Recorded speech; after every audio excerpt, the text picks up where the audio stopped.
Good evening, welcome to UP News. I'm your host, Wade Norris.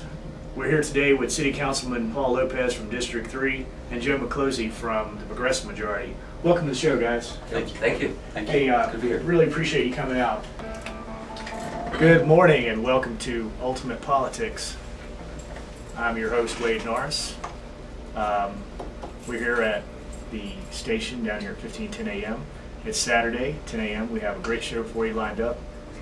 And my guests today are Paul Lopez from District 3, Denver City Council, and Joe Miklosi from the Colorado State Director of Progressive Majority. Once again, we're glad to be back here with you. We've had a great week. I was lucky enough to attend the mayor's address up there at the Sleeper House, also known as the house that looks like a spaceship up in Genesee. But we really had a great time and heard some great plans for fundraising for getting out the vote for 2008 and the impact of the coming convention. We're going to have a follow-up interview with that. It'll be on the website, and that website is www.ultimatepolitics.net. We're also going to be taking your calls today for Joe Miklosi and Paul Lopez. Our number is 303-675-2085. And before we get into that, let's go ahead and introduce the guests. Paul Lopez is the District 3 City Council person who just won this past spring. Is that? Yeah. And Joe Miklosi is with Progressive Majority. Welcome to the show, guys. Welcome. Thank you. Welcome. Yeah. So, Paul, I'm going to start with you. You know, other than a few things that I've read, I don't know a whole lot about you. Now, I'm sure our guests out there in the radio and internet world would like to hear about how you got started in politics in Denver and just what your plans are. Well, thank you. Man, it's always a good one to start off with. You want to kind of try to wrap up all of your life in a few minutes. 30 seconds. 30 seconds, all right, 30 seconds. No, take your time, man, take your time. Well, a long time ago in a galaxy far, far away, I grew up over here in West Denver, and you know, I was born and raised there. I currently live there. I have a wife and a new baby. She's only about almost 2 months old, not 2 months old. So you're not getting much sleep. I'm not getting much sleep at all, and so you know, talk of the sleeper house, huh? Yeah, there you go. The real sleeper house. The real sleeper house. There you go. I was born and raised in West Denver. My mother's from the area. My grandmother, my grandparents, and so I was raised with them. And you know, I had attended Newland Elementary School and Knapp Elementary in the district, and then I went on to graduate from West High School.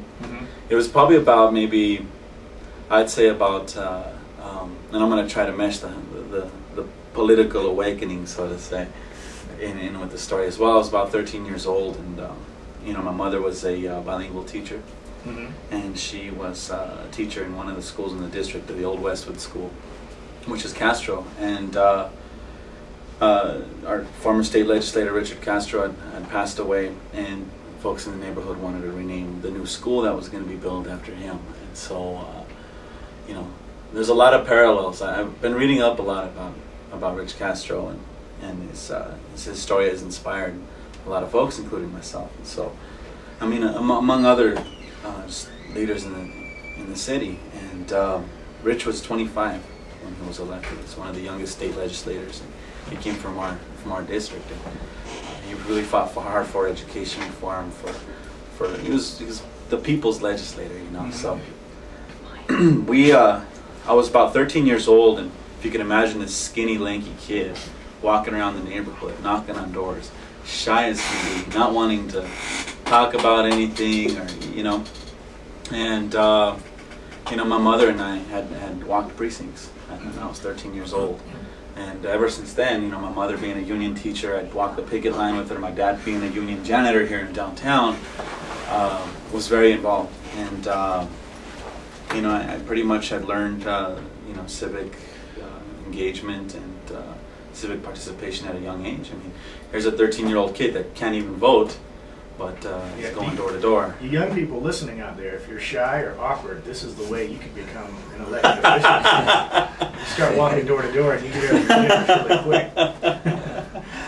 Paul's carrying on a great conversation. He's not shy at all now, but it took a few years of walking door to door.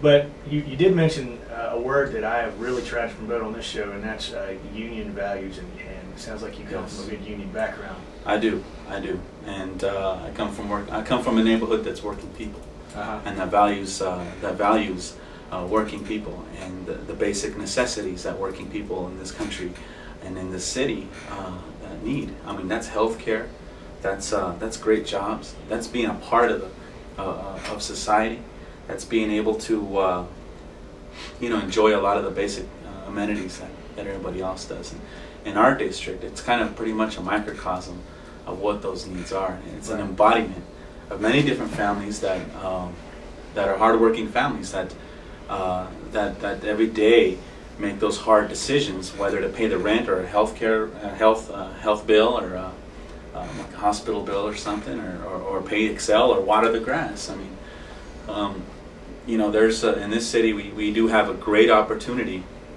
to make this city a model, a national model in terms of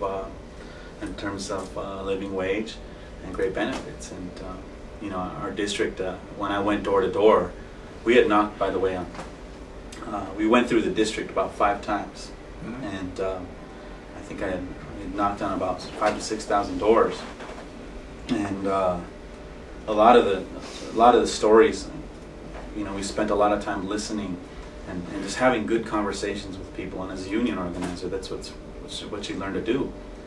And these are stories that aren't much different than yours or mine.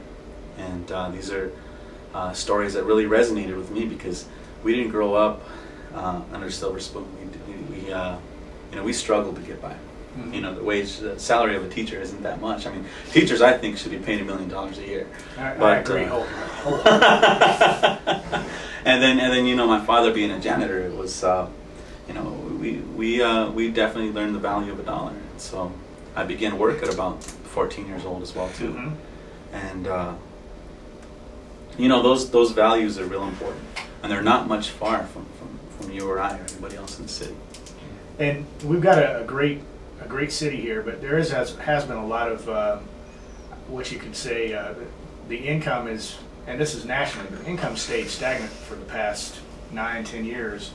But we've seen things like real estate prices. That's the number one thing. Real estate prices have just continuously crept up, and we're seeing a little bit of correction now. But I'd say that, in my humble opinion, that's got to be in your basic neighborhoods that have got the same people working the same jobs, kind of a stable community. That seems to be a big impact in rising property rates. Is that an issue that you ran into a lot? Yes, actually. Not only was it an issue in January when we started knocking on doors and talking to people about and seeing probably about 2 or 3 houses on a block foreclosed, but it came out in the news the other day, and there was a story about 80219 being the most foreclosed zip code in the state. And that zip code embodies the majority of my district. That's where my post office is. Right, so is mine. and so you got to ask yourself those questions. Are those those are the issues that we need to fight for. Not only is it about the better access to city services, and I'm telling you what people had said at the door, knowing who to call if there's a sofa in the alley that's not going away, or somebody's dumping tires in your trash can in your dumpster, somebody tags up your garage and the graffiti just isn't stopping.